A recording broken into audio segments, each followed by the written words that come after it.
Alright, so today we're talking about the Mad Max game. I think it's the only Mad Max game, actually. Anyway, it's a pretty good game with a very good and underrated open world that really expands the world of the movies pretty well. Alright, so let's start with the gameplay. It has good Arkham-style combat with brutal hits and animations. There are a couple of differences, though, between this and regular Arkham-style combat. It's not as lenient as it usually is. Enemies don't take turns hitting you and will attack you all at once. There's also less auto-locking on to the enemies. You won't jump across the room to hit one guy. You could argue it's more realistic, but it can feel unfair when a game breaks standard conventions. Overall, it threw me off at first, but I did get used to it. You just have to be better about positioning and taking advantage of the dodge roll. Max also has a gun, which is a good fun gun to shoot. There's pretty limited ammo, and choosing who to take out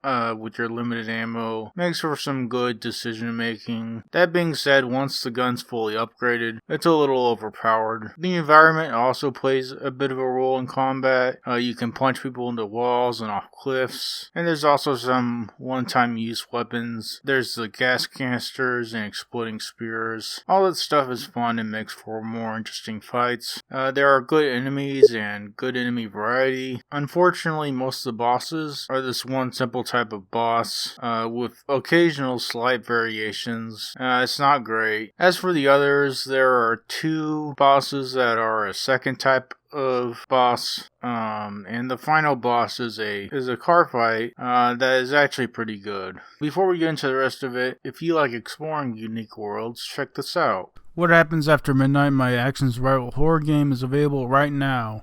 You're sent to investigate the town of Night Vale and quickly find out interdimensional forces are invading our world. Hop between worlds, meet strange characters, and survive cosmic horrors. Once you find out what happens after midnight. Also, any feedback is greatly appreciated.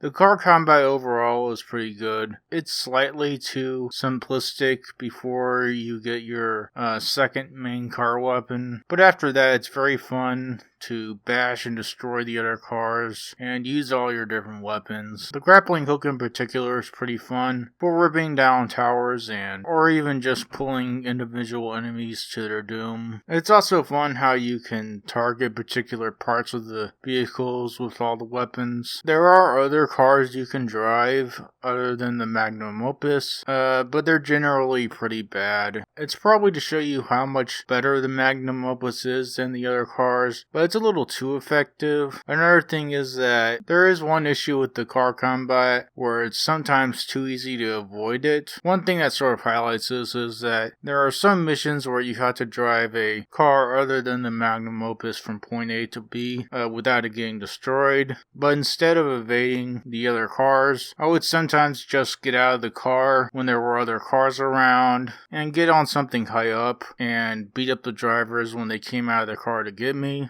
It's an exploit that's a bit too easy. There are some fun, occasional cinematic gameplay set pieces that are good, and overall this game's mechanics work together really well to make some cool and fun moments. This game has a very good open world. There are a lot of places to see and stuff to do. It does a very good job with points of interest. For the majority of the game, I found myself constantly getting distracted, doing some random base mission or checking out some scrapping location. That being said, the gameplay variety within the side missions was just barely enough to get me through a non-completionist playthrough, and would probably seem like pretty poor variety for someone doing a completionist run, considering how much stuff there is to do in the game. There is very good aesthetic variety, though, which helps a lot. You don't feel like you're going to the same place over and over. There's a lot more different types of landscapes than you would intuitively think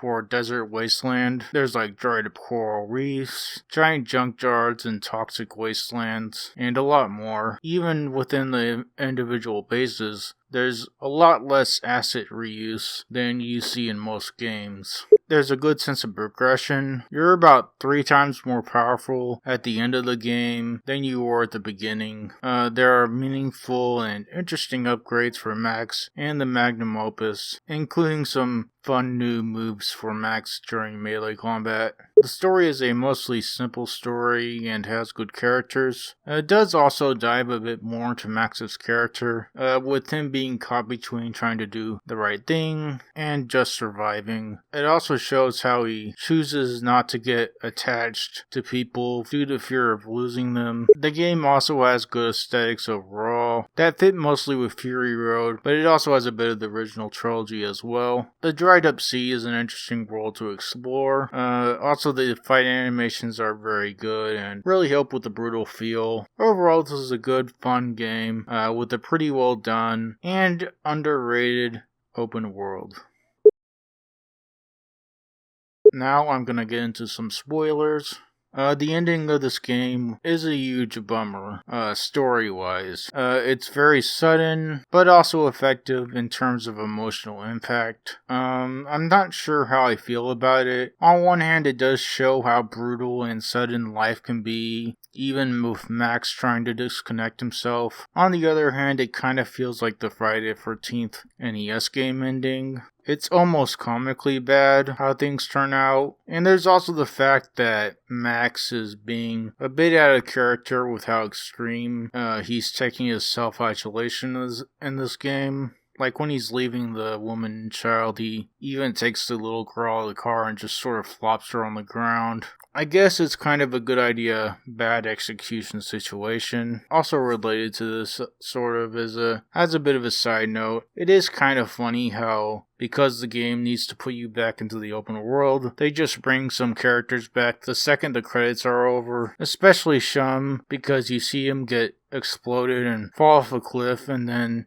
he's right back in the magnum opus when you spawn in. Anyway, so that's about it for all that. Thank you to anyone who likes, comments, or subscribes. That's it.